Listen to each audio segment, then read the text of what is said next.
Please come to the podium and give us your name and address, and try to respect the 5-minute time limit, please.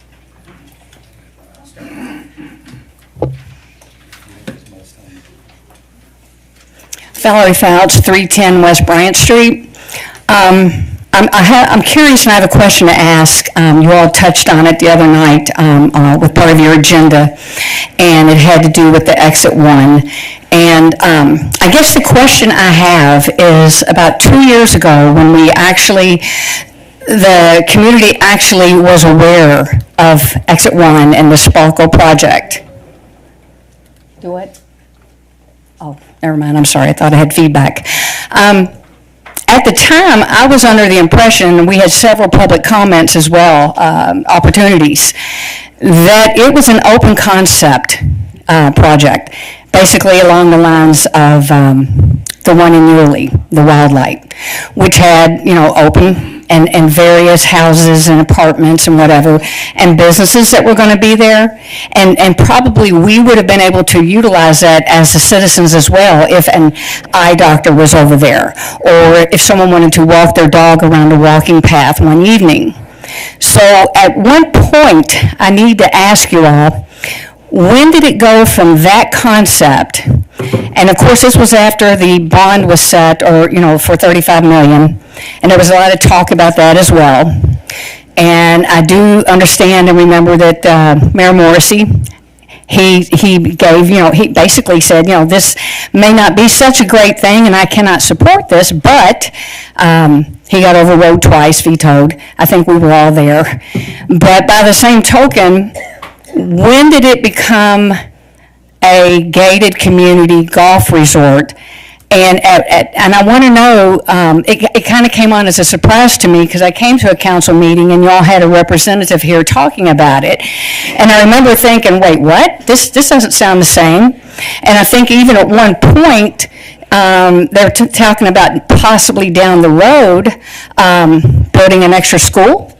And that was kind of brought up, and that was like, oh yeah, that may be, a thing down the road. But by the same token, I'm just kind of curious as how a project went from this one to that one, and the public wasn't aware of it until it was presented by the gentleman who represented the new project. And again, it's gated, and it's private, and it's exclusive, and I'm paying for it. So I guess the thing is, when did this change? How did it change? Was the public made aware of it? Is there something on the contract that basically hopped from one project to the other? I mean, I'm just wondering, is that not something that should have been made public? So if anybody could answer that for me. And Lynn, I do appreciate your fiscal responsibility on a lot of the things that come up as far as the budget.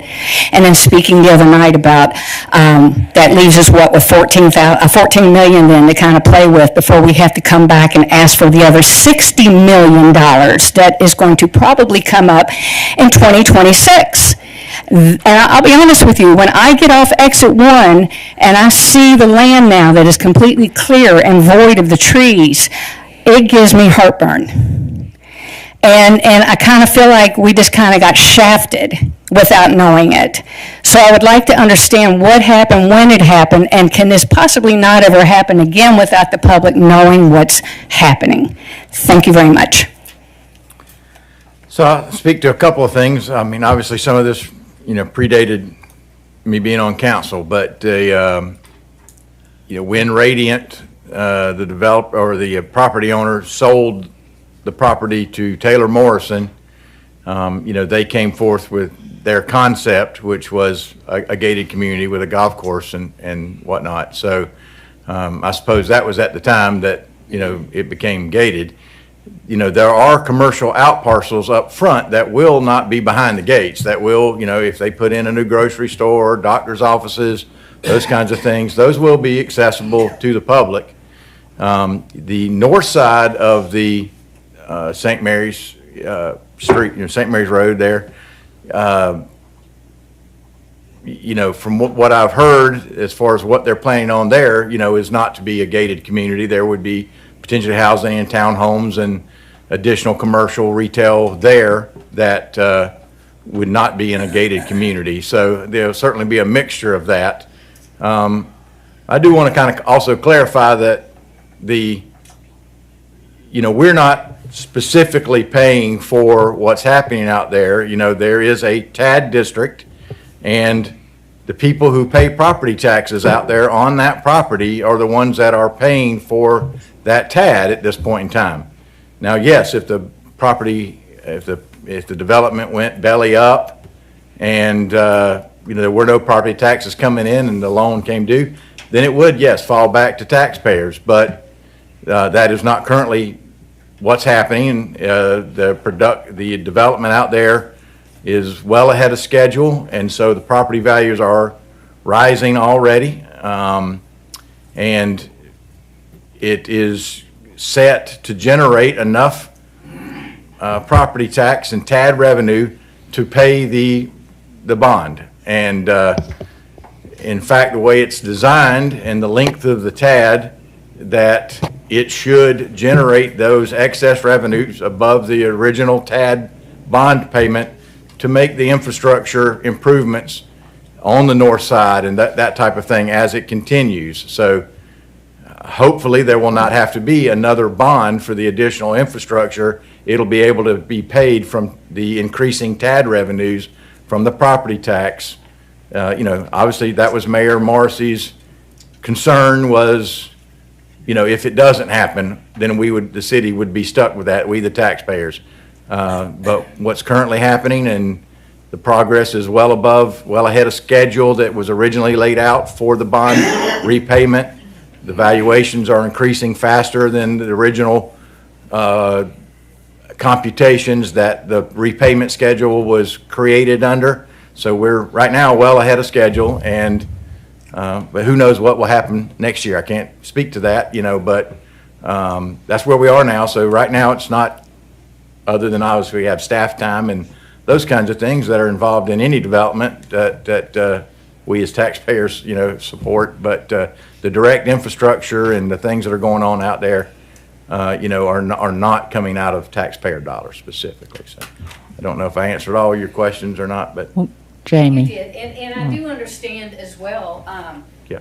that it's the bond, that we'd be paying the interest on.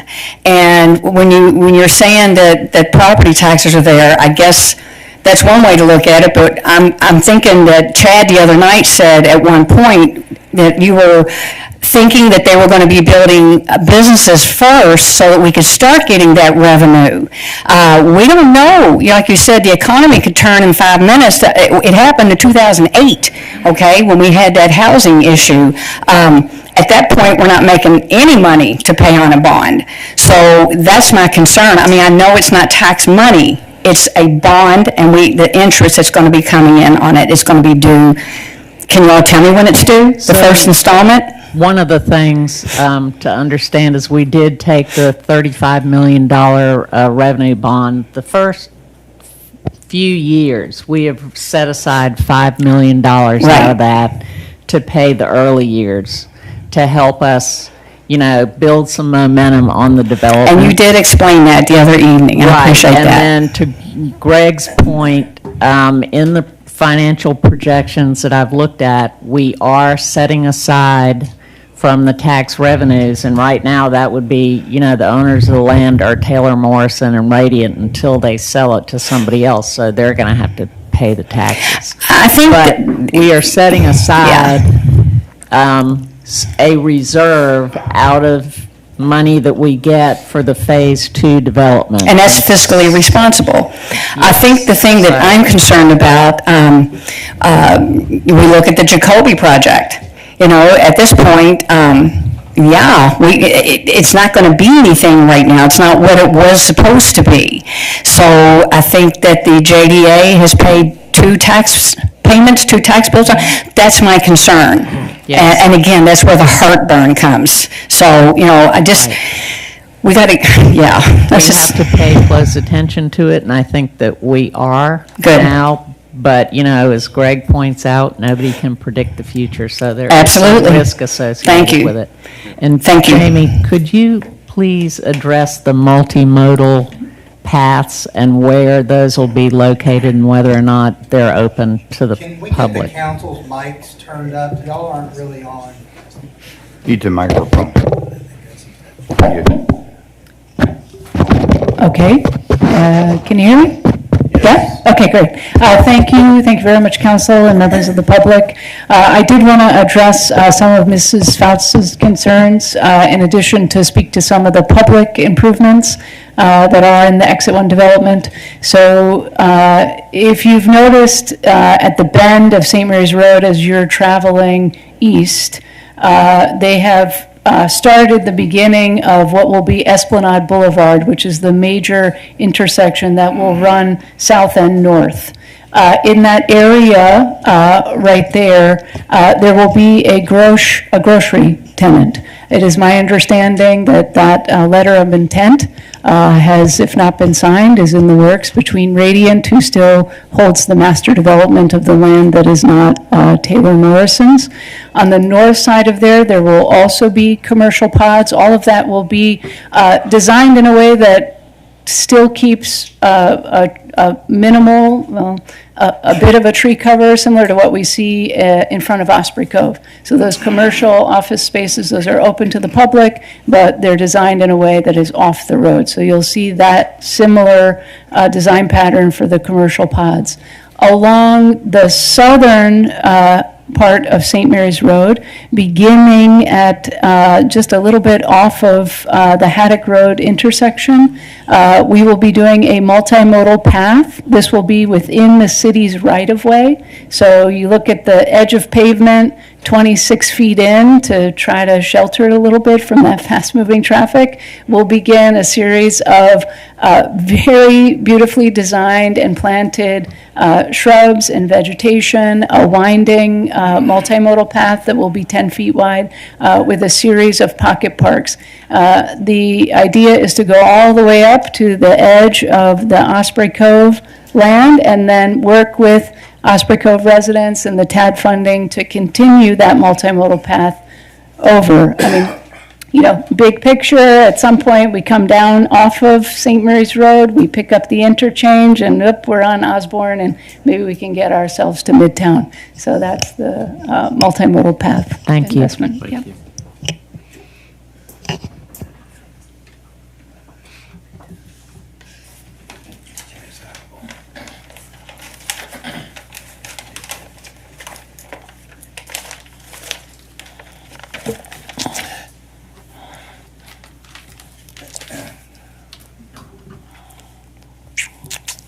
How you doing? Richard Gamble, 107 Dilworth Street, St. Mary's, Georgia. BF Mayor. Adi, I like your song, Jones. And Lynn, Clean and Lean King. I was contacted by, I was a coach, so I talk loud enough. I was contacted by dependable Mr. Marr the next day after I appeared here before you about the city right-of-way ditches. It gave me a warm feeling that I had achieved one of my two objectives. I would later discover I was wrong. I think you should know my motivation so you can gauge the fight in me if needed. As an unbaptized Jehovah's Witness, a recent lesson said, love and do for others, and Jehovah God will love and do for you. I walked that path. I revisit Billy Wilson and also met his wife, Hattie, with her pretty smooth skin. She was seated in some type of mobile device. I inquired about the tree and was told, Hattie cut it down. Hattie cut it down. My heart sank. Hattie described how she cut most of the tree using hedge clippers. She then hired someone with a chainsaw to cut the remainder. I focused on Hattie as she spoke and tried to visualize how this frail appearing woman cut down the tree. Billy is 92, and I'm gonna give them mine's and Denise relationship 10 years. Let's say Hattie is 82.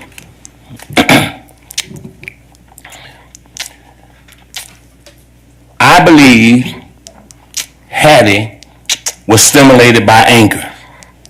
I believe Hattie and Billy thought as I that the tree was finally going to be removed, only later to learn differently. Let me say something about Mr. Ma. He's done 4 things for me, and I'm gonna just tell you about one.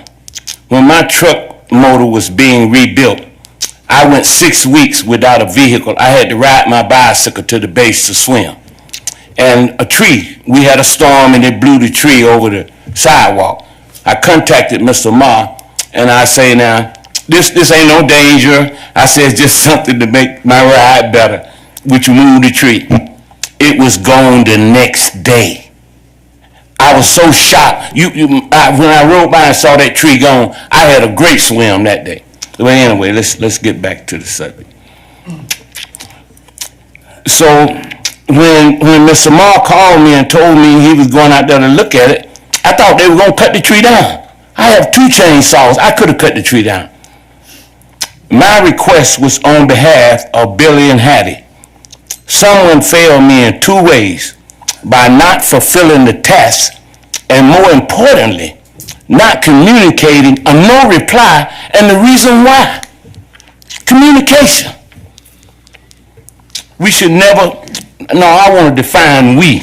We, meaning me, you, the audience, the citizen of St. Mary's. We should never forget that you work for us. Tonight I'm here to remind you. I again ask that you fill Randall and Kimberly Hendricks ditch at 709 West Dillingham Street. Randall and Kimberly Hendricks ditch at 709 West Dillingham Street, a super ditch. You have 30 days for a reply, and I'm not asking for a reply. I demand a reply. You work for us. Billy and Hattie are OBE, but we can ensure that nothing like this happen again as a deterrent sort of thing.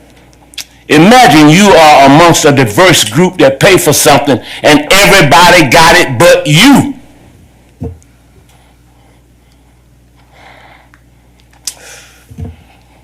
Some of us know that song all too well.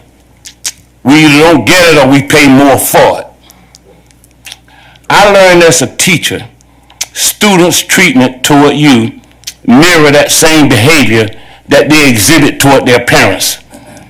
There's someone who worked for you who will not listen to us. I surmise that person don't listen to you either. It's time for a change. Fire the city manager. Yes, I said it. Fire the city manager. And his replacement be for all St. Mary's. One St. Mary's will make St. Mary's #1.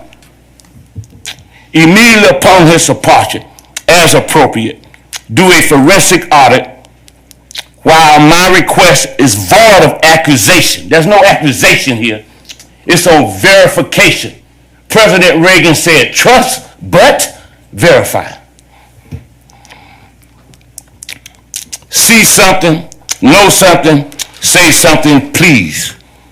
Lean clean and lean keen, do your job. And if he was here, Chief Galloway, release the arms. Thank you.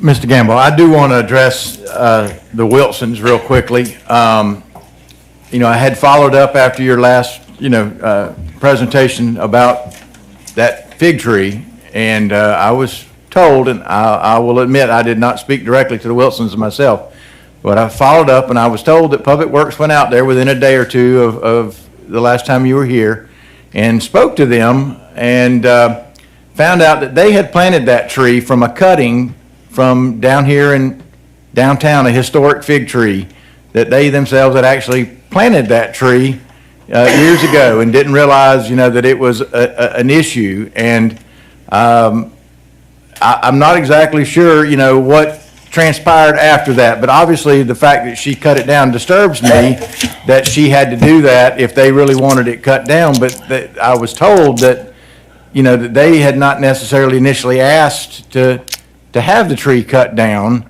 but maybe she thought that the city wanted it down because, and that they had planted it, so that does concern me, and I'd like to kind of talk to her and get to the bottom of that, but. Okay, let me clarify something. How did I know that they wanted that tree down? I don't live in that neighborhood. I don't know them. Right.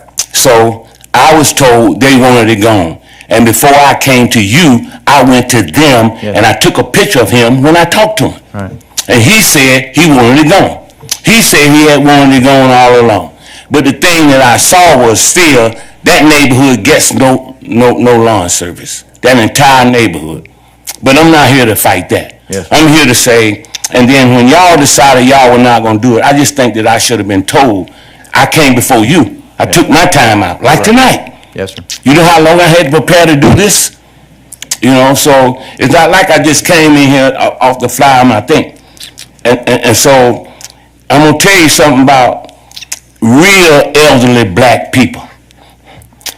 They're not aggressive. When I went to her and I asked them, I just followed up on it because I saw the tree was gone. And when she told me, when she was telling me about it, she said, please don't say nothing. So if you go out there as authority, they're not going to challenge you. They're not going to want to do anything. Just do your job. You know, if they, how did I know that that tree was gone? I mean, that tree needed to be gone. So I stand by that. All right, yes, sir. And I stand by my request. And I stand by that I should get an answer back. Yes, sir. Yes, sir. And if not, I'm not violent. But I do have a fence, if you know what I mean. Yes, sir. Thank you.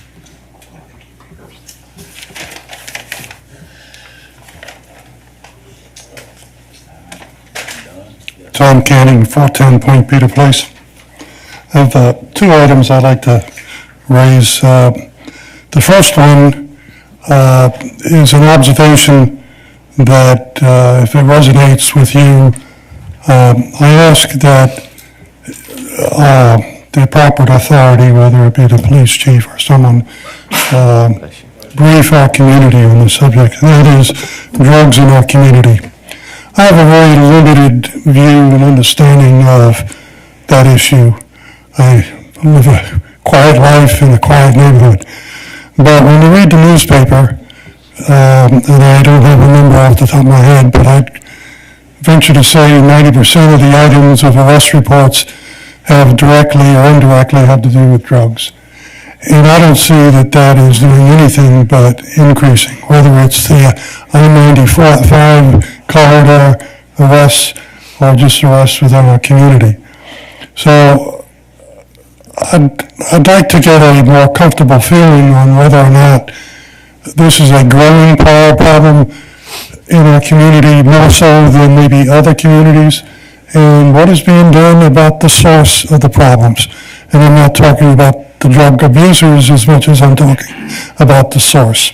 So I don't know where to take that any further other than an observation that I'm sure those of you that read the newspaper, you could probably do your own head count, and you know that at least 6 out of 10 or 7 out of 10 of those items have to do with drugs, even if they're violent-related items. Okay, so if you could just take that down and think about it and figure out some way to address that.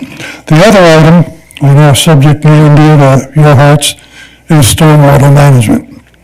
That's come up over the years, as many of you know, many times. Most recent discussions, I believe you either, and I may have missed one or two, and had either a work session or you plan on having more or what have you. My concern remains what I expressed in the past. We all know that we have an ordinance on the record that's been there for a number of years. It's been completely ignored. We have been using general funds to deal with the loudest and the maybe even the biggest stormwater issues in our community, but we continue to piecemeal it and using general funds to do that. I don't know whether you intend to rewrite the ordinance and come up with a completely different plan or not. If you intend to stay with the ordinance, I respectfully suggest we need to start to implement the fee structure, the revenue stream, so we have the source of the funds to hire the labor, get the workforce, and get the planning done. This isn't a switch that you're just going to turn on and tomorrow, everything, now we got management, stormwater management across the board. But everything starts with money. So we got to stop using our general revenue funds for doing something that we said years ago that we were going to collect fees. And I'd appreciate it if you would, whether you discuss it now or you have a work session, but please move it along, whatever you decide to do. Thank you. Thank you, Mr. Cannon. I'll address my thoughts on the stormwater management and the timeline. Can't hear you. Yeah. Not working. It's not? My light is on. It's working. I mean, Go ahead and talk. It's working. I'll just get right up on it. Yeah. My thoughts on a timeline for the stormwater utility management, I know it's been on the books for a long time, but, as far as this council, it's really been a couple months, and I know years were spent on the stormwater management utility plan. We did have a work session, but, it does affect, our budget pretty significantly as far as what's going to be covered for workers under the stormwater fund and equipment, and then what's still going to be in our regular fund. So, unless we push it along further sooner than that, I do feel that within, it should be something we can have done by within the year for our next budget. And whether we start the utility fund before we, factor it into next year's budget, or we kind of roll it in at the same time, but I would say within the year. I think that's a reasonable time based on how many years were spent on the plan initially. But, and if anyone else has another idea, maybe we try to get it done before we set the millage rate and do it sooner. But it does affect, the annual budget pretty significantly. I think we did say that we wanted to have a stormwater work session that hasn't been, we asked for that to we be had one. We had scheduled. one, we have continuing. Yeah, Right, at the last one, we were gonna right, keep working on it. yes.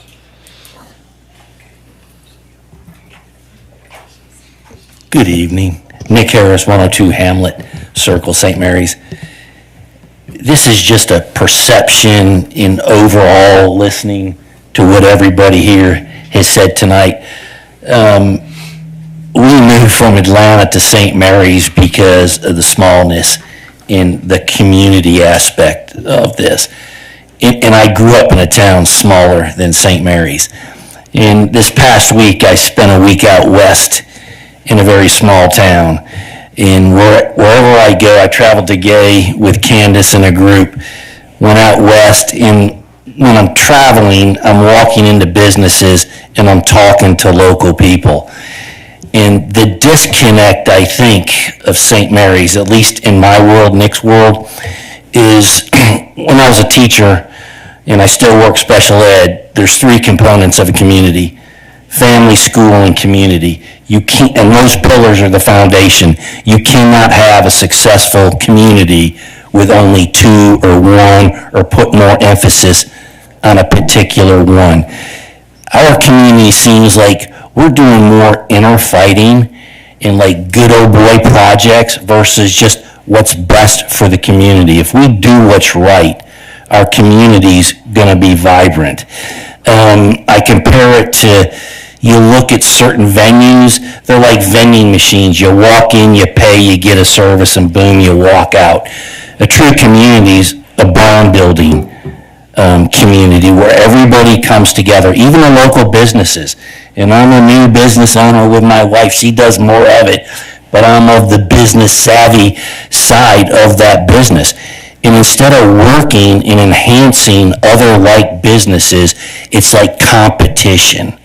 And it shouldn't be like that. We're a small town.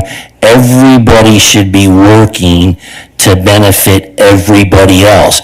And whether you're government or whether you're a constituent resident, we're not working. We see the government not working. In true communities, when you get the government involved, crap just happens. It doesn't happen. You get into the bureaucracy. But even in our community, people are either afraid to step up. So when the grass isn't cut in front of a business, don't go to the city and gripe, why aren't you cutting my grass? Be the business owner and go out there and cut that grass. Make it build. When you look at the blight here, we need to put more pride into the businesses. Say, hey, look at your business. Put a coat of paint on it. But if we started all talking like that, I think it would be infectious and catch on. So when we look at the majority of things here, let's start looking at family, school, and community and do what you say you're going to do. And I think people don't have a problem. If you can't do it, just tell us you can't do it, and then the community will step up if they want it bad enough, and they will do it. But I think it's time for St. Mary's to really, and everybody here, when you go home, self-reflect, look at yourself in the mirror, and say, what did you do for St. Mary's today, instead of how did I benefit from St. Mary's today? Thank you. Thank you.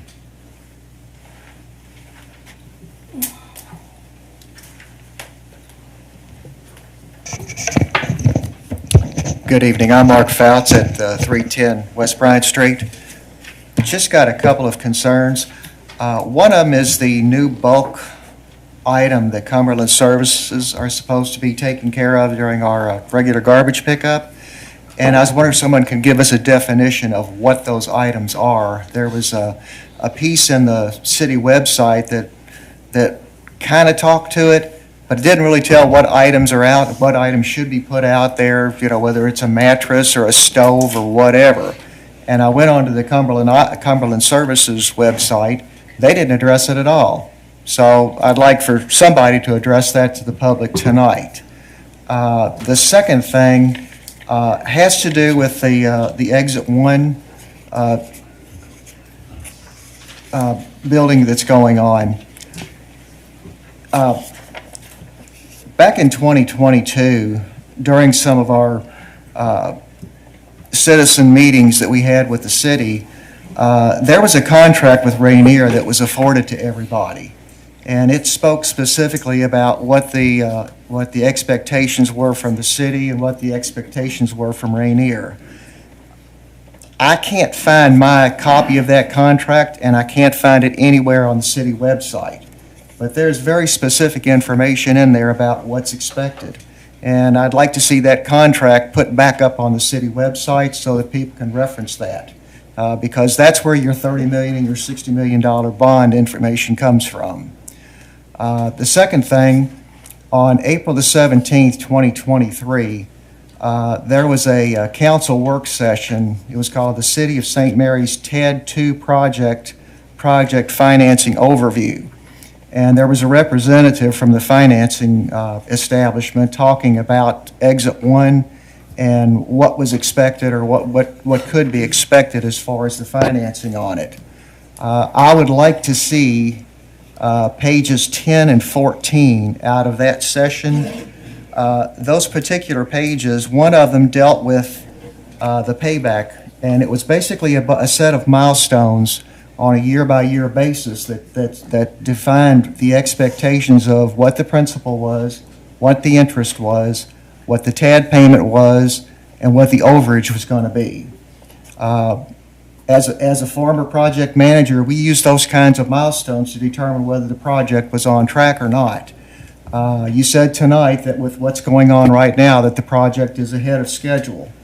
What I'd really like to see is the documents on pages 10 and 14 from that work session put up on the city website, and actuals put on there for the people to see exactly just how this process is unfolding from the financial standpoint. And it also talks about phase 1 and phase 2, the expectations and the time periods involved with those things. Those are things that citizens want to see because they affect us. That's our money talking now. And this is the good way to do it. Most of you all weren't here during that time period. I absolutely think you should look at these documents and put them as part of the city and put them on the website so that people can see what's going on with it. The third thing I wanted to talk about, there was a lady here that was, I guess she was with the airport, the film company that was buying something in the airport on Monday, and she was talking about the electricity problems that they're having over there. 5 megawatts is what she said they needed, and she wanted to look at solar and wind and gas. Just for your information, to create a megawatt of electricity for solar, it takes about 4 to 5 acres. So, you know, if she's going to do solar, somebody better figure out where she's going to get 20 acres of land to do it with.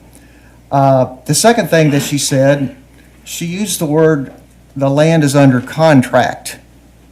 And my question is, has that land been closed on yet or not? Because if I'm somebody that's got to put in that kind of money on a project that I didn't know I was going to do, and I haven't closed on that land yet, I wouldn't be closing on it at all. So you all can address that tonight. Has it been closed or not? And is that their problem or is that St. Mary's problem? Thank you.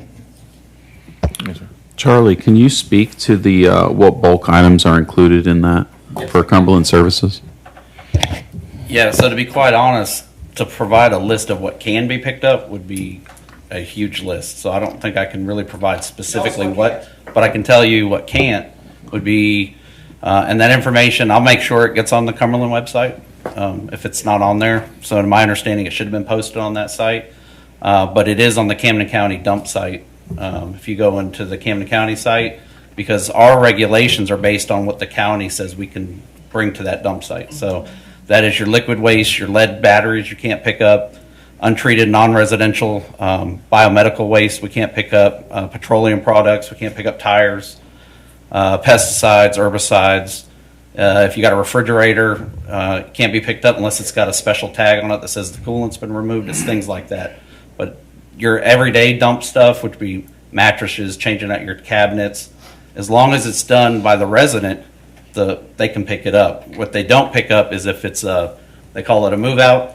If you got a renter that didn't pay their rent and they get evicted and their product sits in the house and then you see on the corner all of a sudden they dumped all of their furniture on the corner, Cumberland Services won't pick that up either. That falls on the property owner, and they can get a private dumpster delivered there and all that stuff will be picked up. The other things it won't pick up is if you're doing commercial yard waste or commercial construction. So the vendor is responsible for removing that stuff. But pretty much Cumberland will pick up anything except anything that's considered hazardous to the dump. So, like I said, it's a vast, but if you have any questions, I mean, I'll be more than happy to supply that if you have something you got to put out. But it's pretty vast. They'll pick up almost anything. Thank you. So as to the property that Marina Martins and Pigmental Studios, they have purchased and closed on, I believe it's 3 parcels that they purchased from the city through JDA. They were also acquiring private land that was outside of the Commerce Park from a private individual, and I'm not 100% sure whether that piece of property is completely closed or not, but I thought she said that it was. And she also acquired a piece of land from SG Blocks that had formerly been sold by the city and JDA to SG Blocks, and so she has acquired that land as well. Like I say, once again, that was a private transaction between her and SG Blocks, and that one may be the one, if I had to guess, that might not be fully closed yet, but I think because that company, SG Blocks, has had some changeover, some reorganization, and some different things that I think slowed that process down, but I think she did finally get closed on that. But she has, I believe, well over 100 acres that she has acquired out there, so she has the land to do a full solar, if she goes that way and on that property, so.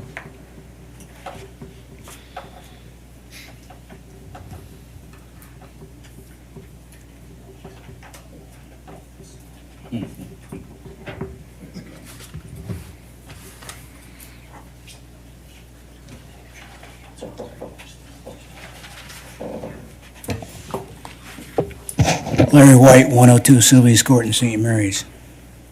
Got basically three items. One is a follow-up on exit 1, and that's more of a, I brought this up before. They've been putting flags down on Mickler Drive for the proposed sewer line coming from exit 1 development down to the, the lift station down there at the corner of Coleraine and my mind's gone. Anyway, St. Mary's Road. Yeah. no, not St. Mary's Road. Sugar Mill Road, Sugar Mill Boulevard. They're supposed to attach it to that lift station there. And I'll ask the question again, when are they going to be completing that sewer line, or are they still in the design phase? That's a question I have. Yeah. Can that be addressed? I'm pretty sure the engineering is still going on. Well, my concern is, once they get the design done and they want to start their construction, is it going to be during the school year? Because you got Mary Lee Clark Elementary School right there on Mickler Drive, and if they're going to be laying sewer lines along Mickler Drive, it's going to play havoc with the school traffic there from Mary Lee Clark. The other thing too is I want to know is, I've seen drawings, preliminary drawings, that they're going to complete their cut through from St. Mary's Road to Mickler Drive. Are they going to do that or not? Okay, good. The other item is I'm going to bring up in there. Again, I'm like a broken record. Speeding on Mickler Drive, there by the school. It is not a 25-mile-per-hour school zone, speed limit for school zone. It is a permanent 25 miles per hour speed limit on Mickler Drive from one end to the other. And I've had more people come up on my rear end when I'm doing a speed limit on Mickler Drive driving home, because I live down on the end of Mickler Drive.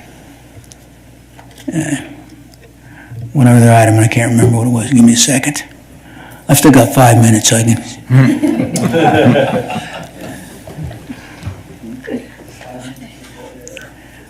That's right, because you forget my age, you can't remember everything.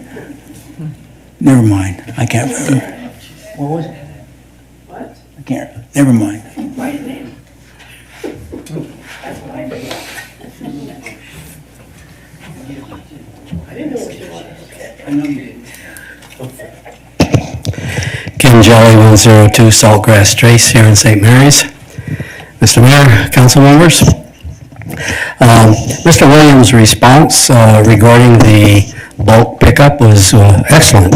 I had the opportunity to speak with employees of Cumberland Waste Management, and we discovered that in addition to the recycling truck that comes through, in addition to the regular trash truck that comes through, there are two other trucks that are available for bulk pickup. The first is manned by a driver and a rider, and if the bulk can be picked up by this one individual, then it's done. If the item is too large, then that gets indicated and fed back to the company, and they dispatch a larger truck that has the grappling hook on it. And as Mr. Williams pointed out, if you have items that have refrigerant in them, whether it be a small refrigerator, an air conditioner, a freezer, or a larger refrigerator, or any other item that has a refrigerant in it, it will not be picked up unless it has that special yellow sticker on it. This is a Georgia state law. The refrigerant gets recovered by individuals, companies who are licensed to do so. And that refrigerant can be reused, either in your own equipment or maybe someone else's. So refrigerant, generally speaking, doesn't deteriorate over time. It is, however, a tremendous hazard to the atmosphere, tremendous hazard to human life, and extremely dangerous if you try to release this refrigerant to the atmosphere yourself. It's under high pressure, and it can do an awful lot of damage to you. The businesses that are licensed to recover the refrigerant also are issued the special little yellow stickers. If that yellow sticker is not on the item that would have had refrigerant in it, then it will not get picked up. And it's unfortunate that when that happens, people then decide, I'll just throw it in the back of my pickup truck and some night just dump it someplace. So it certainly is helping the city, it's helping the environment, and it's not a very expensive process to have a licensed company come out and recover that refrigerant for you. So bottom line, my experience with Cumberland Services has been nothing but awesome. Thank you very much. Thank you.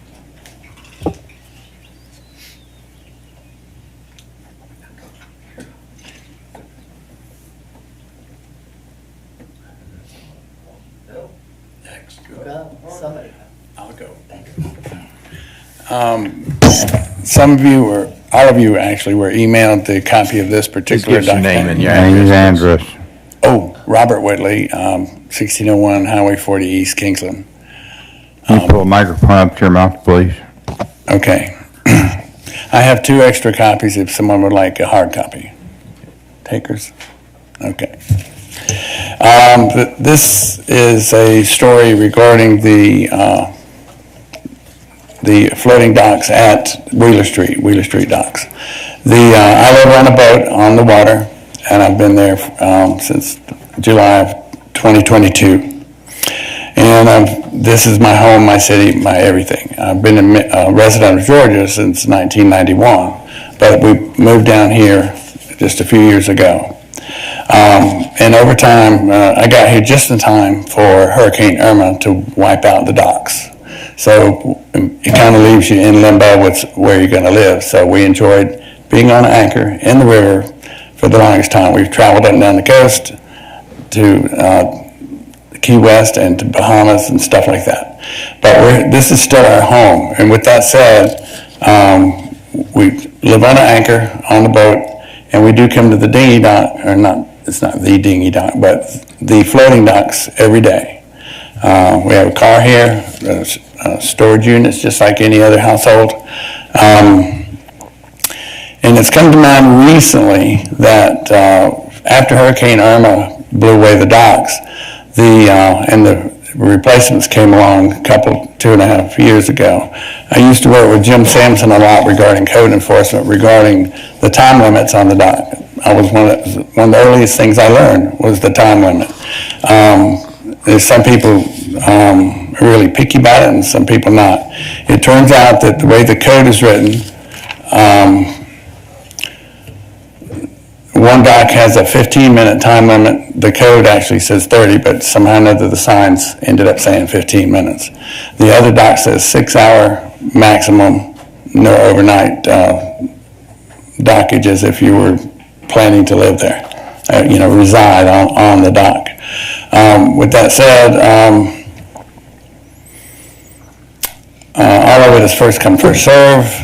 Over the course of time, the left-hand dock, let's call it east, which is listed in the document, but the east dock was intended to be a 15-minute, quick and dirty, launch your boat, put your boat over there, go park your trailer, come back and go fishing. The other side, if you come to shore from a dinghy, or any visitor that goes up down the intercoastal that ends up swinging into St. Mary's and residing for a few days, a few weeks, or all Thanksgiving, or any of those reasons for lengthy stay, they have to come to the floating docks. That ends up being a reason to, if they come to town, anybody, including myself, it's not a 15-minute stay. It's going to lean in, so we don't go to the 15-minute dock. We purposely go to the longer time lapse. So 6 hours, usually you get all your business done in 6 hours. But it used to be, Jim Sampson would remind me when I was into my 7th hour and I would go away. I'd go ahead and leave. So recently, that's not been adequate. Somebody's wanted, natural attrition had all the dinghies accumulating on one particular finger. And then the number of fingies grew partly to the second finger. So that ends up putting a little bit of a crunch on the right-hand dock, the west dock. That makes it tough for some of the motorboaters. When the west dock gets full, you just look out across the water from the parking lot and you say it's full. And the other dock is empty. There might be one boat. And he's theoretically only there for 15 minutes and he's moving on. But so the busy dock, the slightly larger dock with the kayak launching ramp platform, that's getting to be quite a busy dock. It's been made mention that if we got rid of all those dinghies, there'd be room for more motorboaters, the fishermen. So when just backstepping just a little, whenever Hurricane Irma came along and took away the docks, when the new ones came, they were very different. The document that I provided has the pictures on it from 2017 and today. And you can tell by looking, we no longer have a concrete fireworks dock. We no longer have the dock down the middle of the ramps. So two of the dinghies, myself speaking to all of the guys that are out there right now, we are all perfectly happy with some sort of a shift to where we end up on the other dock. We don't care. It's empty. So if we were to merely change those time limit things to where the east dock was more than 15 minutes and changed it to 6, and here I'm actually proposing 12, and I'll give you that backup story. But if the left-hand east dock had a longer time limit, we would attrition over there, and the one with short-term duration after launching your boat would be on the west dock, and that would occur. There'd be more room for the larger hard shell boats.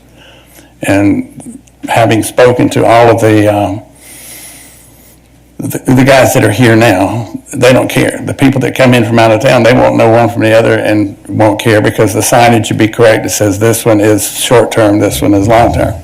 And so we can handle that with just a simple little minor change in the signs, with one of them being longer, the other one being shorter. So that is the biggest proposal in my thing about trying to update the MOU between the city and the DNR so that everybody's on the same page. And then a little bit of natural attrition, just because the time limit changed, will unclog the favorite dock. And the rest of us, the little boats, it doesn't matter because, you know what I mean? It's just a way to get to shore and go do your business. Everybody else, they're getting ready to go fishing, but then they're short duration, they load up and they go fishing. So that is the proposal, and the actual times are listed on my document on page 10.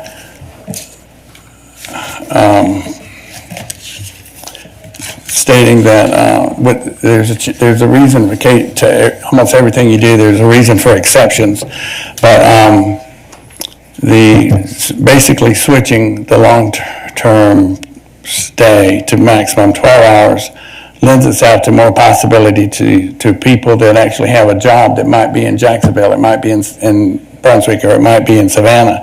12 hours gives them a chance to go do their employment and come back and still not have to be challenged by code enforcement because we went across the time limit. Extend the time limit a little bit. That's all we're doing there to make it work for them. That applies also to doctor's appointments for a lot of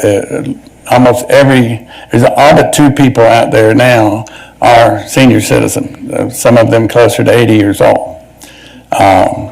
And so doctor's appointments, whenever they occur, they could, it's always by surprise, but they may last longer than the time limit. And there's no need to, if we extended the time limit, there's no need for a challenge just because you had to go to the doctor. Okay. And so that's some of the support. We've kind of gone to past 7 minutes here now, but I did have a question because I'm not a boater. maybe Jerry or someone else here can answer for me. Does Fernandina have any free docking like this? No. So I was just curious about that, but it's something, huh? They also charge more at the river. Okay. Fernandina does have free docking at one of the boat ramps. That's only for 15 minutes. It's the launch motor boat. But they also charge for them to put their boats in the river, correct? That is incorrect. That's incorrect. That is incorrect. They don't have any moorings in the river at Fernandina for people to tie up to. Moorings, yes, but anchoring is legal as well. So if you hook up to a mooring, you're paying the city of Fernandina. That's right. Okay. Okay, I am, like you said, past my 7 minutes. This document still is not, I'm not quite through, but I very carefully arranged that a portion coming up regarding the kayak launcher on the west dock and safety items and cameras is on here as well, and a discussion on a water faucet. So at this point, Yes. I can step down and let Karen White discuss the kayak launcher. And then after that, Stephen Birch will talk about safety and cameras and go from there. All right. Thank you. And to me, we've already had a little bit of discussion on my part, but once you hear all 5 pieces, it's probably a good time for a conclusion to add it all together. Thank you. Thank you. Thank you. Karen White, 609 Margaret Street. I became part of this, you guys know me as the tennis court person, but now I'm on to kayaks. Anyway, I'm just really part of this because I'm the person they know that kayaks. And I like our kayak launch. And I was shocked to read a note that you guys received from one of my neighbors saying that the kayak launch never gets used, that he's down there all the time and nobody ever uses it. Well, I don't think that's true. And furthermore, the town could stand to have a sign up. Wherever there's a nice kayak launch, there's usually a sign to let people know. Now, we all know that there's many kayaks that come into this town. You see them on people's cars. I think if that kayak launch had a sign up, people would know about it. And it's, it wasn't a cheap thing to build. So when somebody says they think we should get rid of it because it's not being used, I tend to disagree with that. So I think it would be a great asset for the town to put some signage up to let people know. I've told 3 or 4 different people that that's there. They had no idea it was there. I don't use the launch because I have a fiberglass boat, so I don't want it to get scraped. Anyway, we are a boating community, and that is a boat, so we can't just disregard that. Now, let's move on to something more important, is the safety of being down on those docks. It's kind of interesting to me. I've often thought, what if I fell off the dock? How would I get back on the dock? I wouldn't. I'd have to swim to shore. Lucky for me, I'm a good swimmer. Not everybody is. So I think we need to address that. We should have a ladder. We should have rings. And we have nothing. At least something to toss to somebody if they fall off the dock. And I will follow it up with, we need to have some cameras. Because you guys know that the last time I was at the meeting, I brought up the fact that somebody got attacked down on the dock. I don't think anything's ever happened with that. I don't think anybody's ever been charged. But had we had a camera, there's only 2 ways out of town. They had to go one way or the other. And we could have gotten a license plate.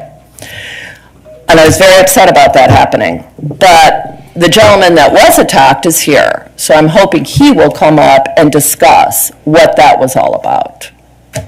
And how we need to have more cameras in areas where there's people meeting. Things happen. Thank you. Yes. Thank you. All right.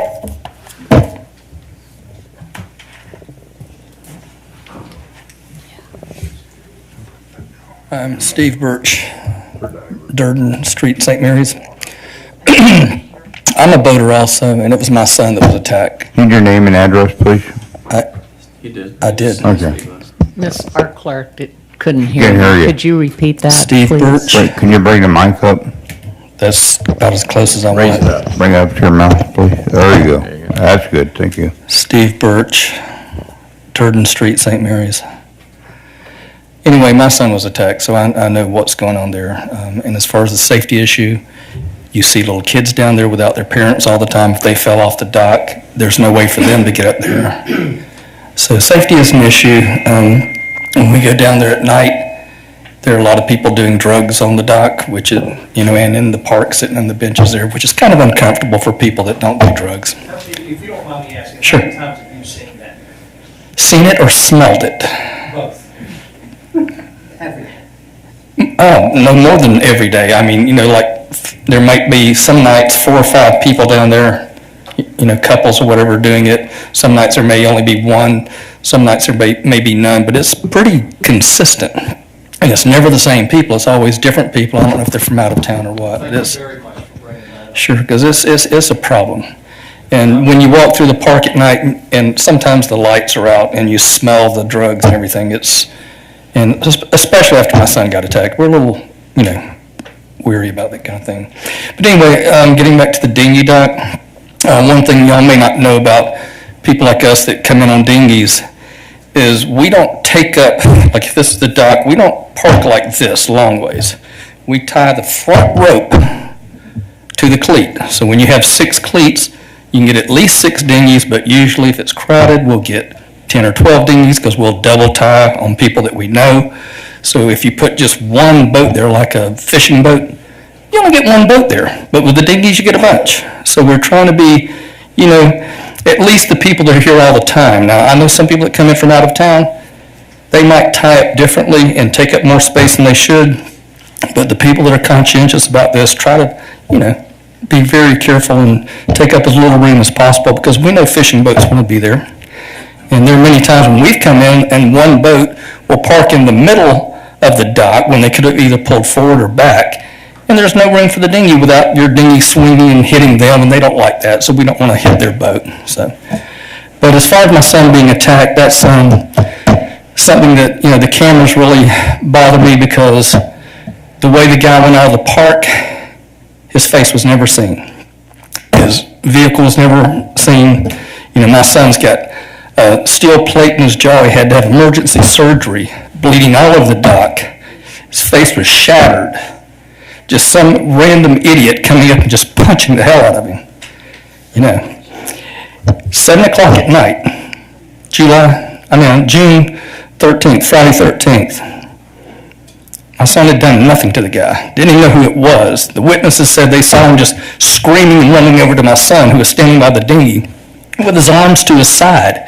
And the guy just knocked him as hard as he could, knocked him out. So it'd be nice to have some cameras to see, people like that. So that's pretty much all I have to say. I just appreciate it. Thank you. Thank you. I'm certainly sorry about your son's attack.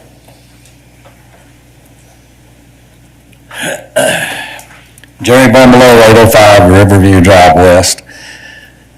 I thought I'd get up here and talk tonight because we had all this talk about boats and everything, but I want to kind of talk about the big picture first. One is, like Karen said, we try to name ourselves. I think Candace was asking us not too long ago to come up with something, and everybody says Gateway to Cumberland Island. No, we're a boating community. We don't have a beach, but we got lots of boats. And not just for the people that live here, the whole surrounding southeast Georgia comes to these boat ramps. And they bring a lot of money here. And what I've noticed over the last 12 years, watching all this stuff go on, because I'm down there every day almost, is that we not only got more boats, we got bigger boats. And some of these bigger boats can't fit in the boat parking areas. So we need to develop a master plan for parking. And it needs to be for all kinds of parking too, but the boat parking in particular, because a lot of people won't come to Wheel Street Boat Ramp anymore because they can't find a place to park their trailers.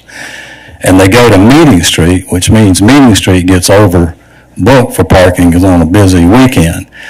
So what I'd like to, not me, but people that talk to me and tell me all these issues, would like to see is a capital improvement plan that deals with parking for trailers and adds more parking space, because, you know, we got a nice little island downtown where Greg plants flowers that used to be 21 boat and trailer parking places until it became an island with trees. And then we redid downtown and lost another 15 boat and trailer parking. So over the last 15 years, we've lost 35 boat trailer parkings downtown. So anyway, I'd like to see, and part of that could be like where we're parking the Park Service people over there now by the cemetery. That would be a great place to make a lot more boat and trailer parking over there. But I'd like to see it put in some kind of plan for Wheeler Street and for Meeting Street. And so what we'd also like is a capital improvement plan, additions to our CIP that we're doing, that adds to the west dock, making it bigger, and adds to the Meeting Street dock, making it bigger. And what we'd like to see you guys do when we ever resolve this Jacoby thing is that we've put ourselves in a box over there on Meeting Street because we don't have room to expand the parking or to build the restroom that needs to be there. So we need to acquire that little chunk of land where we dug up the dirt when the governor was here and make a restroom there and double the size of the parking lot at Meeting Street, just for the future of the community. You know, when all these people at Exit 1 come and get their boats and move in here. And like I said, we got way more boats than we had 10 years ago, and they're getting bigger and bigger. So I'd like to see that kind of a comprehensive thing.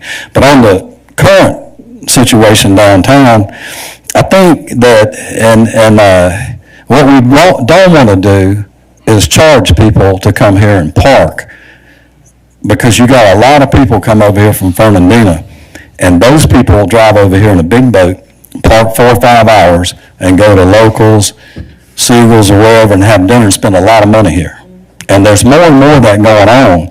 And if you provide that dock space so they can do that, there'll be more of that. You'll probably get more money in the St. Mary's from that than you will the ferry that we may or may not ever do.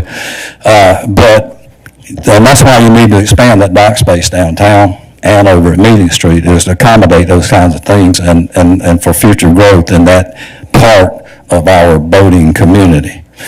So anyway, to address the current issues down there, there's not a major problem there, but I think you need to set aside a certain area of one of those docks for a dinghy dock and have different rules for the dinghy dock than you do the boats. And then you've got the dinghies where they need to be and the boats where they need to be. And the dinghies need something different than somebody from Fernandina parking for 6 hours and having dinner. The dinghies have an issue with time. And I would like to see the city just turn the water back on to the dock out there so they can get water, because I don't believe that's a big expense for the city compared to the revenue that's generated by those people. I don't. What? So I probably forgot something, but that's my main thing, is that we need to look at like I said, supporting boating in this community with parking and docking space. I have a question for you. Do you think there's any appetite for dry storage of boats that would alleviate, so we have more parking for guests, people who bring? Well, I think we need a dry storage here, especially I think like Cumberland Harbor, Osprey Cove, and then the new development out there probably too won't have enough space to accommodate people's boats and trailers inside those communities. And that would have been a great thing to have over here on Meeting Street, like was originally planned, as a dry storage. So the stag storage where you could actually get your boat Yeah, you go in and then throw your boat in the water and you go. I mean, we definitely need that, especially if we ever develop that like was planned with the marina over there. You need that dry storage. And you got the place to do it, but you still need the more parking and the restrooms at Meeting Street. Okay. Yeah. Thanks. That was part of the Jacoby plan for that area, but hopefully. Good evening, my name's Jeff Myers, I'm at 306 West Weed Street. I'm the one guilty for stirring up the hornet's nest on all the dock issues. And I really hate it that I had to be the one to do it. I want to start off by something positive though. So this winter, a bunch of seasonal birds decided they wanted to take the east dock and make it their living room. And it became really, really nasty. And I sent a note to Robbie about that. And within just a few days, he had somebody out, they pressure washed the dock and got it all cleaned up. So that was great. But back to what I brought up a while back. My wife and I made two very significant investments in downtown St. Mary's with our first home, and then a couple of years ago completing construction of a brand new home on Weed Street. One of the primary reasons we decided to build in downtown St. Mary's was access to the water with our boat. A beautiful public dock. And hate to say it, but we love Jerry's. We love, Knuckleheads being right there, and he's a huge asset. The fact that he is working so hard in retirement to keep that bait shop up and going, that's awesome. So access to the water was the primary reason we invested in downtown St. Mary's. And ever since the docks were rebuilt, I have seen over time deterioration of the web rails and all that. And so I guess, about a month and a half ago, I was like, okay, so we have very little web rails left. We've got one dinghy that has been tied up to this dock for at least 2 years and has not moved other than when somebody used it to go out to a sailboat, and then it was tied back up in the same place, which does not follow our 6-hour rule. Then when I started asking a couple local sailboat people that live aboard their sailboats, I was like, whose dinghy is this that's been tied up for the last couple weeks, filled with trash and water? And they said, I gave that to somebody that lives in the area, and they haven't done anything with it. And then I asked about another dinghy that was tied up at the end of the 6-hour dock that had been there for, I believe, somewhere around 2 months. And I was told that it was a elementary school teacher's boat that had a sailboat or a powerboat or something moored out on the water.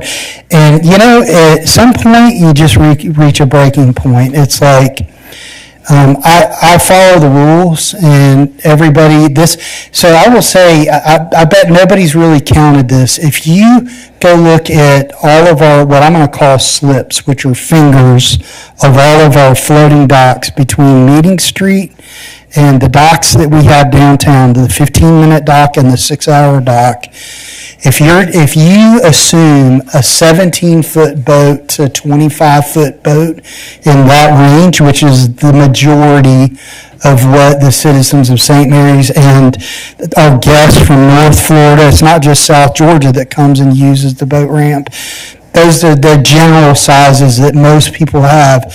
You basically have space to tie up about 13 boats in all of downtown St. Mary's, and that doesn't even include the dinghies. So literally 13 boats. And so I reached out to Greg and city management a while back about some of these issues. I had four issues. One, maintenance of the docks.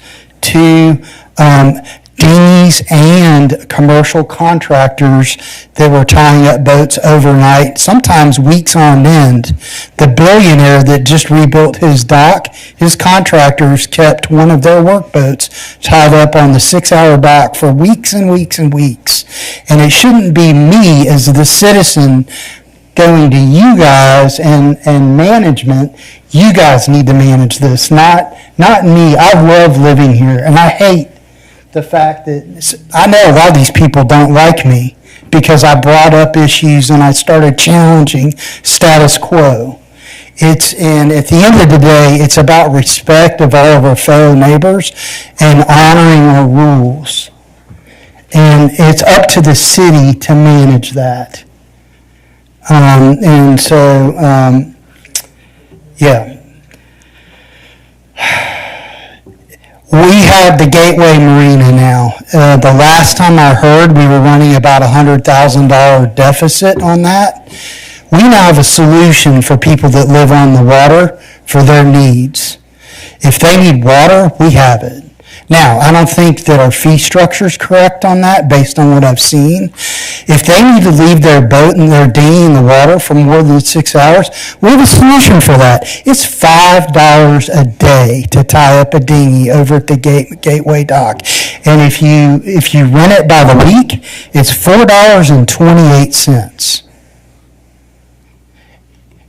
And, we as citizens and leadership of this community, we have a big deficit on that dock. We need revenue sources. Well, some of that there's some revenue source right there. Commercial contractors that are working on the island, literally, I had to send y'all an email the other day about that as an example. I shouldn't have to do that. If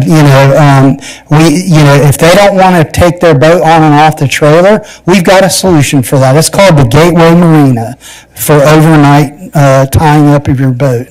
So if we can very easily start chipping away at that deficit on that. So, the Gateway Marina, it offers water, it offers power, it offers pump out service.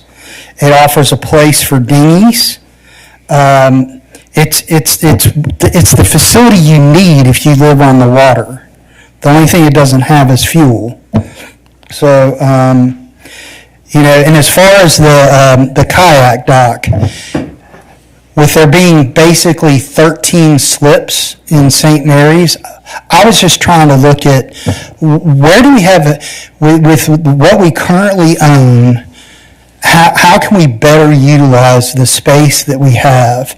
And it was nothing personal against you. I did not know you were a kayaker. I did go to Jerry and I asked him, I was like, is there anybody I've never seen anybody use it, ever. And he was like, the only time he ever uses it is when he rents a 2-person kayak and he'll put him in the kayak launch there. And I asked him, I said, well, if that wasn't there, could you roll that kayak down to the dock and have them get on the kayak on the floating dock? And he said yes. So I will tell you that kayak launch, it will hold 7 dinghies in that space, and you cannot put a power boat in there because of the side current. It's impossible. But if you guys go watch how maneuverable a dinghy is, most of them, they can literally do 360-degree turns. They can turn on themselves. So it may be the worst idea ever, but it was an idea. To better utilize what we have. The last point that I want to make is those 13 spaces. I took it upon myself today and I called DNR. It took me about 2 minutes to get in touch with the guy that's responsible for all the public boat ramps in coastal Georgia and all the public docks that they help fund. And to confirm, just so everybody in here knows, the city owns those docks. And the city is 100% responsible for managing and maintaining the docks. And I'm speaking of the Wheeler Street dock, and I'm speaking of the Meeting Street dock. So, and if we want to make changes to how those docks are used, he said it is very simple. Because I brought up the kayak launch as an example. And I told him, I was like, I may be the only person that likes this idea. But if people do like the idea and we want to move forward with it, how big of a deal is it? He said, all you guys have to do is send me a letter in writing of what you want to do. And it's called a letter of permission, LOP. And he said it's very simple because you guys aren't changing the footprint of the docks. It's literally, you just want to better utilize the space you have. So that literally took me about 5 or 10 minutes.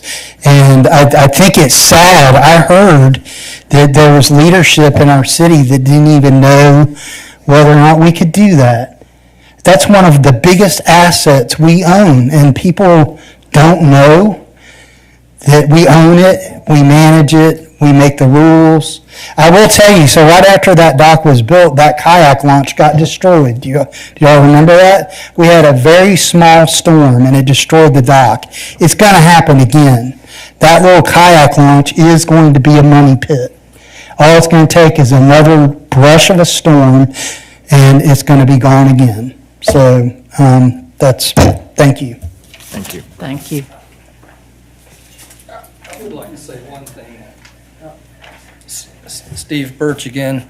Could you tell me how much revenue the swing set and the merry-go-rounds bring in to St. Mary's, the free public parks and stuff? I mean, does everything have to be about money?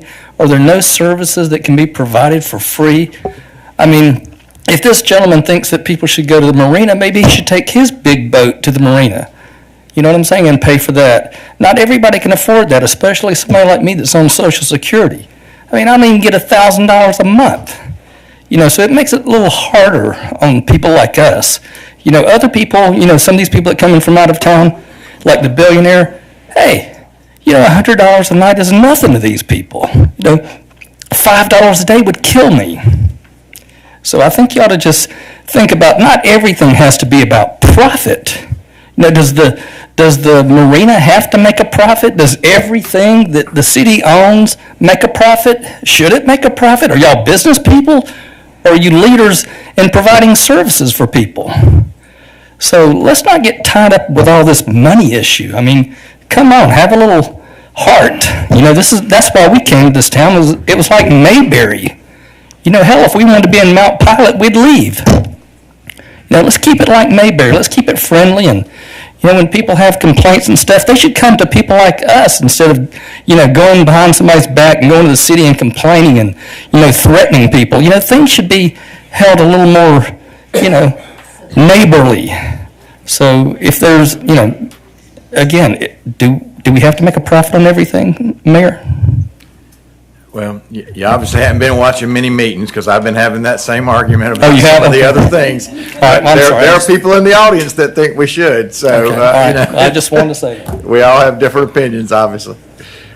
Rob Whitley again, just to remind us that in my portion of it, when I discussed the favorite dock is the west dock. The other one is highly unused. It's not the favorite dock. So merely assigning the time limits will do some natural attrition, and the people that he's worried about will be out of his way, and they'll be on the different dock, and will still be clustered up into a small group. And that does truly leave room for the physical 14 to 26 foot fishing boats to be all around that dock. I mean, that's their favorite. They go there either way. But merely changing the time limit does not say who goes where. It's just how long you do, whatever you are, how long you're going to be there. That's all it means. And natural attrition, if somebody's got employment, they need the longer term.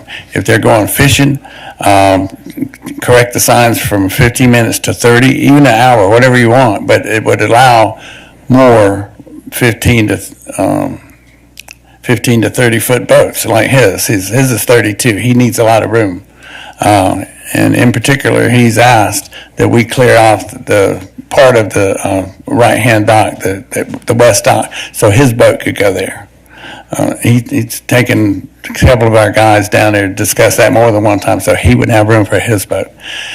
And he's willing to push us all the way off. So I've offered a solution where we take ourselves off, and we go over there, and nobody will miss us. We'll be over there still spending our $1,000 to $2,000 each in the city of St. Mary's every month.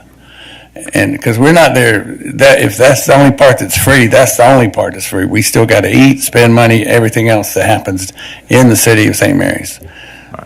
So we are not nobody. We do spend money. Thank you.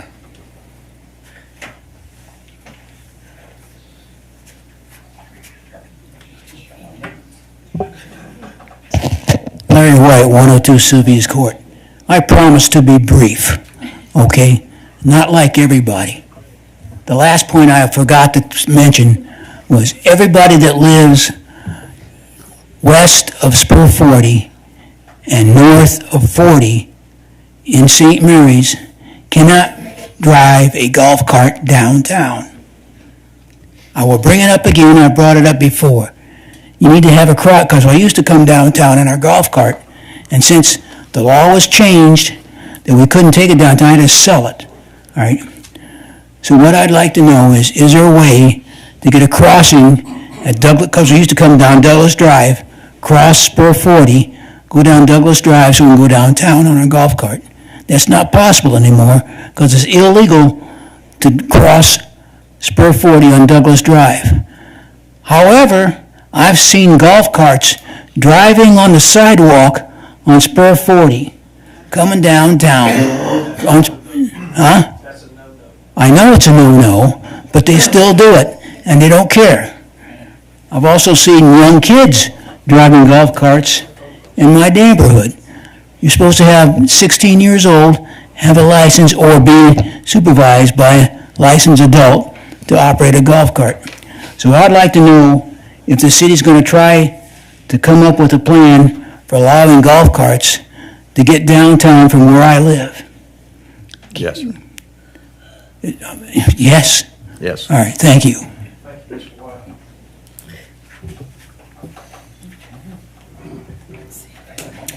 I too will be brief on this one. Valerie Fouch, 310 West Bryant.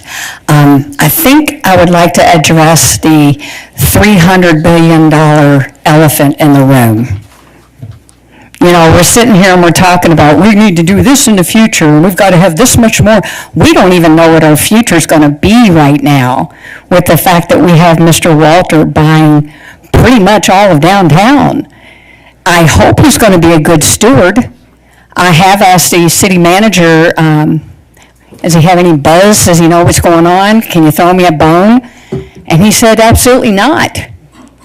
As of when I spoke to Mr. Horton about 6 weeks ago, he had not heard any information back from Mr. Walter at that point, nor any of his associates.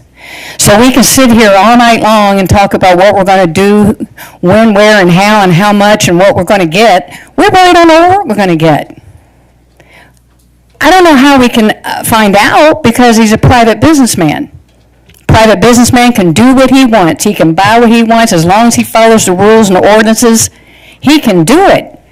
But are we still going to be the St. Mary's that we all want to be?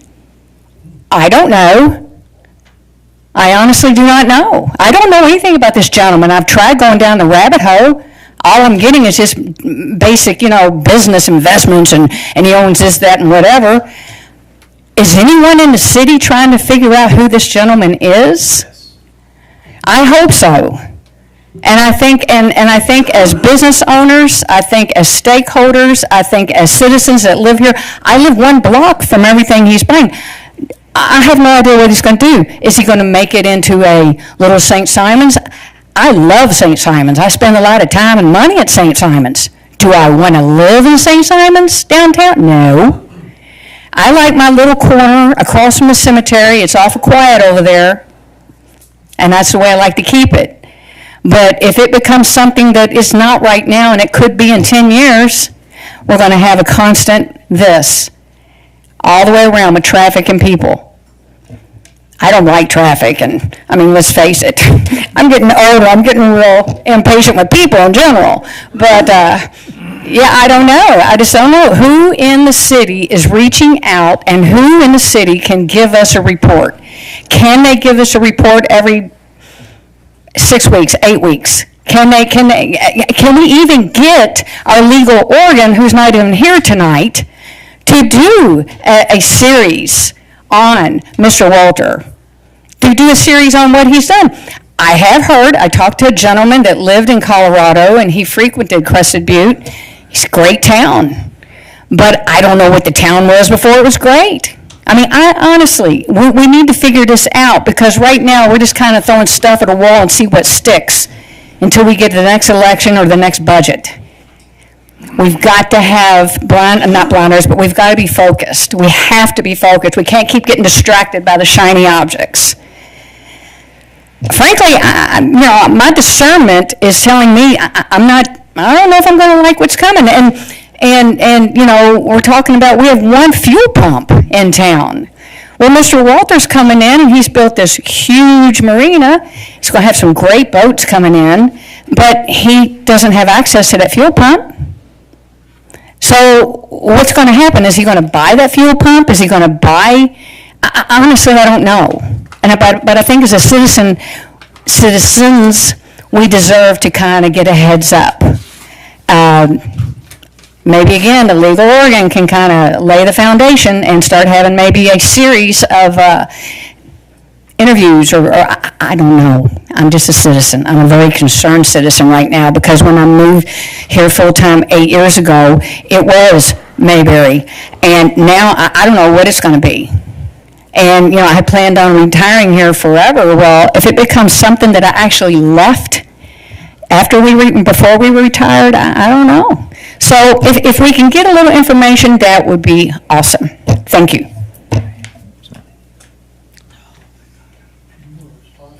I want another 15 minutes. Like you said, he's a private gentleman. He's done his private transactions with other private individuals. The city has not been involved. He's not, communicated to us at all. And, we've tried speaking to his representatives, and they have not told us anything about any kind of ideas or plans that he has. So we don't know anything more than what you know. All we know is that, we have our planning department and the policies and the ordinances that we have in place to control, as much as we can, but that's what we have, and that's unfortunately, but that's all we have. And if the newspaper can get something out of him, great, Tell us. Tell us. We'd love to know. To the best that I can get out of somebody that works for the organization, and it's not a plan by any means, but, for the short-term plan is just, he does want the buildings and businesses that they to remain open. He does want it to have the local flair, so if the business that is still there, he's leasing it back to them for a reasonable, rent, I guess you'd say, as he leases them back. And if the business owner, if their existing lease expires, it is what's been told to me that he does desire to keep the businesses open. If it's with the current ownership, great. If a local person comes to, if a building comes open or vacant, that he would entertain that and wants it to have local flair still. And that's a short-term plan. I don't know what the long-term plan is. If for some reason it becomes vacant and nobody steps up based off his, investments and business partners he has nationally, he does have people in the restaurant business that he could bring in. He does have people in retail that he could bring in if needed, but it seems, based off the information that I've been given from one of the employees, that he does want it to stay like it is for the now. And that's the best I can give you of conversations that I've had. And I would point out as well that he did rebuild the marina in the exact same footprint that was previously there. So, well, he could have applied for it. Good evening. Otherwise. My name is Jeff Berg, citizen of St. Mary's. I live at 1115 Coleraine Road, St. Mary's. A couple things I'd like to say as a citizen. The kayak dock launch, I used to use it a whole lot. I don't use it as much now, and it's an awesome thing down there, along with the stand-up paddleboard launch that's right next to that. Now, as far as the dinghy that's been there for 2 years, I rescued that dinghy. It was from that sailboat that sunk out there in the river. It was left there. I bailed it out every time it got almost sunk. If I let that thing sink, nobody would even have known about it, except maybe Jerry. So I bailed that thing out multiple times before I took ownership of it, okay? So we don't take a lot of spots. I mean, we take up to one side. Mr. Myers wouldn't even think about putting his boat on that side of the dock because the mud, shallowness, all that stuff. He wouldn't even think about it. But he brings up the issues of all of this stuff. okay? Now, as far as safety, yes, life rings, absolutely life rings down there. Some little kid falls in over there, he's gone. Him, her, whatever, they're gone, one way or the other. They're going under the dock, they're gonna die unless somebody catches hold of them. And if there's no life rings, they're not gonna be saved unless somebody's brave enough or able to go and get them, okay? Personally, our old grant writer, her and her husband went kayaking. They left the dock behind Knuckleheads. They went out, they got about 10 feet out from the dock, they flipped over. It was cold, it was like, I don't know, early in the year, it was like in February or something, I don't remember exactly what it was, but it was cold. Luckily, there was a gentleman at the dock from Fernandina that had his boat there. I went down to him, he was there ready to help them out. I ran down to help them get out. They floated all the way down past the new marina that was built over the Billionaires Marina, okay? The husband was almost unconscious from being cold. But because I watched them flip over in the kayak as close as they were, there was nothing to throw to him to help them out, you know? Her husband, he could have died. I mean, he almost passed out, and he was that close, you know? So as far as the safety part, absolutely, we need safety rings down there. And as far as the rub rails on the outside, the boaters keep crashing into them, the power boaters, not the dinghies. The power boaters are crashing into these damn things, and destroying all the rub rails over there, you know? They need to learn how to drive their boats. Mr. Myers wouldn't be caught dead parking his boat where the dinghies park right now. That's such a problem for him, but he wouldn't be caught dead parking his boat on that side of that dock, especially at a low tide. His boat might get dirty. You know, it's crazy, some of this stuff. But that's what I have to say, and that's mostly on the safety side and just a little insight on the dinghy dock and the safety part of it. Thank you. Thank you.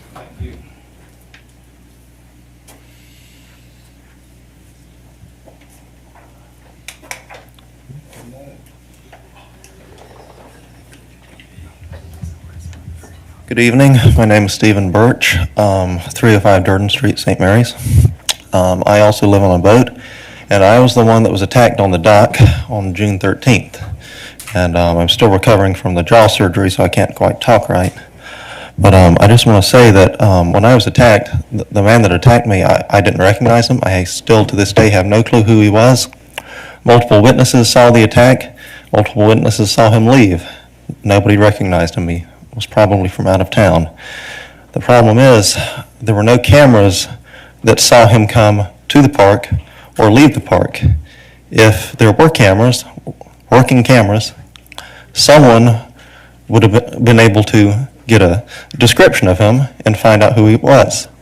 As of now, I've been told by the City of St. Mary's Police Department, who did a spectacular job investigating the case, that they're at a standstill, and the case has been marked as inactive. So that's very frustrating to me, because I'm the victim of a brutal assault, and I still have no idea who the guy was, why he did it, or anything, and he's running free. But just want to suggest maybe better cameras would be good for the park for safety purposes. And I just want to say, as a boater, we try to get along with everybody. We try to stay out of people's way. We double tie the dinghies when we need to, especially like on events like Thanksgiving. You might have them triple tied and have 20 dinghies on one side. So we all try to get along. And that's just all I want to say. Thank you. Thank you. Thank you. Jeff Myers, 306 Westweed. I've got one other thing that has nothing to do with the docks that I wanted to bring up with city council and city leadership. This past winter, I noticed on several occasions over several weeks in the wintertime, people camping in trucks and campers on St. Mary's Road, like near the waterfront, over by the parking that's really close to the Gateway property. And the reason that I noticed them is they were bold enough to be setting up like camping kitchens and grills and boil pots and dish cleaning supplies in a parking spot next to where they were camping. And so I called the chief of police about it, and he said, there's absolutely nothing I can do about that. There is nothing illegal, as our laws are written in St. Mary's, about camping on our public streets. So, as a citizen that lives downtown, I don't want to be looking at people camping on the streets that we're walking on and riding our golf carts on. It's just not, you wouldn't want that in a traditional suburban neighborhood, and just because we're a very, very small little urban community, we don't need that either. I actually think I did find something in the ordinance and talked with Chief Galloway about this several months ago, so I haven't noticed it recently. Yeah, I haven't either. Hopefully, what I found gave him enough teeth to Okay. do something about it, so. Okay, good, thank you.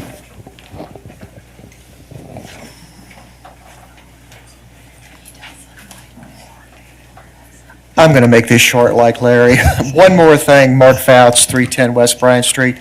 I referenced a contract between Rainier and St. Mary's from 2022, and the $30 to $60 million bonds were predicated on retail and housing in that particular area out of Exit 1. The golf course is now in construction. That wasn't considered in that contract. And I don't know how many acres a golf course takes, 200, 300, 400, something like that. But what I wanted to ask was, has the infrastructure that was planned at that time needing the $30 to $60 million financing, has that been revisited to reflect the change in the use of the land from housing and retail into a golf course?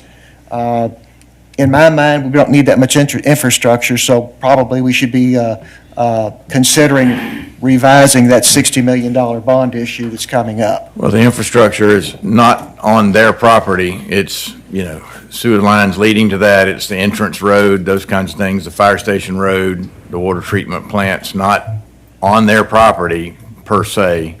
And of course, by having the golf course, it increases the property values of the homes that are there. I believe they're starting in the 600s is what, what I've heard, and so in the golf course itself does have a property value. I think the estimated was $13 million or something in that range, but I don't know where it's at now. That was on the original paperwork, but yes, I mean. Yeah, well, for sewer lines and things like that, if you've got a 200-acre golf course and you've got, let's see, 4 houses per acre, there's 800 housing units that don't need the sewer. Yeah. Okay, so you can downsize your infrastructure a little bit because you're not using so many. Our engineers have reduced the estimated cost from, I believe, or the original 60 million, got it down into the $40 million Good. Okay. range. Yeah. Good, I'm glad to hear that, thank you. Yeah.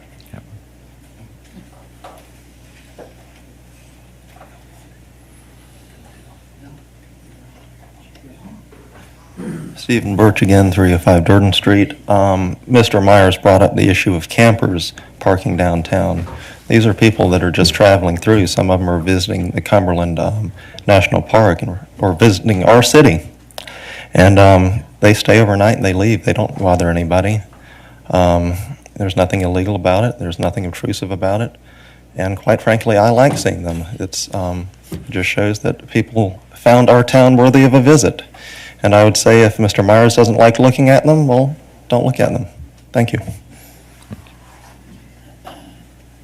They bring money too?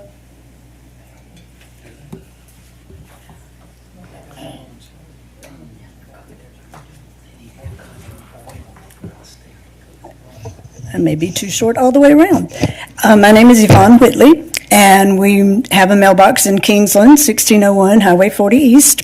We do live on a boat out here. We chose this lifestyle a few years back, sold the house, got rid of all the stuff, and decided this was how we were going to travel and live the rest of our lives. So when we came to St. Mary's, it was Mayberry. It was so cute. Everybody was so nice. We said, yeah, we'll call this home. So as we traveled, we've met oodles of people, Canada, everywhere, all south. And anytime that they've asked about where we stay, we tell them. And we've had numerous people come into this town because of just meeting them on the usual sailing routine, because you go up and down the coast and meet each other over and over again. And one thing I was thinking about the other day is, and this could come in good for St. Mary's if we could plan to it, most of the boats, because of insurance, cannot be below Florida before November 1st. And they have to be out of Florida, or anything south, they have to be back up before June 1st to go back home because of hurricane season. At that time, numerous ones would come in here and we could make money from them because one of our friends came and stayed. She was going to stay a couple of days. She stayed 2 weeks, and it's going into town, it's enjoying the hometown feel. So I was thinking we could do something somehow, to encourage them, more than just the Thanksgiving thing. Work around the times prior to and after hurricane season, do something like that. Would be of good use to St. Mary's. And another thought was, especially, unfortunately, Mr. Myers is getting a beating. It's like, if it came to our attention as the boaters out there, that it was about the use of water and the waste of water and such like that. And so I was thinking, as other places do, you put a meter on the water, and that's for the guys who come and wash their boats and be there a long time. They wash their boats, they wash their car, they do, a big time cleaning. And we're not being charged anything to do so, which is a nice courtesy from St. Mary's, but you can't, on the other side, punish a group of people out there that are just trying to live their lives. Not all of us got to be millionaires and stuff, so we're all just trying to live our lives out there. So we shouldn't be cut off from something that's so important to us all.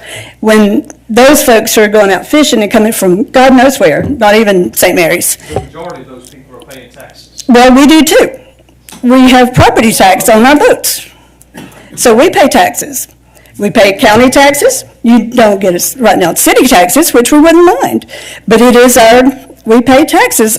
You pay taxes on your boat, but you don't pay taxes in the city or the county. No, we pay taxes in the county. Yeah, so we're not riffraff so much that's out there. By no means are we.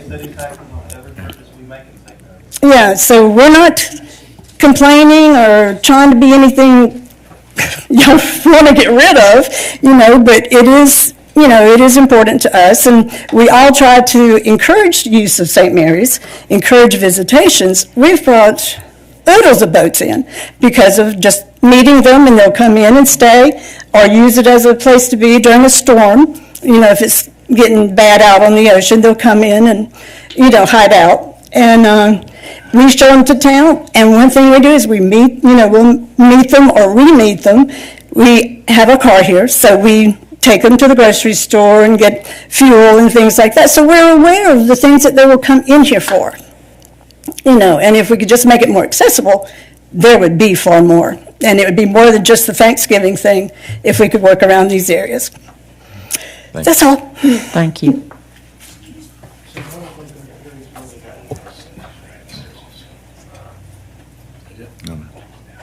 Okay. All right. Thank you. We'll close this this town quarter, town hall.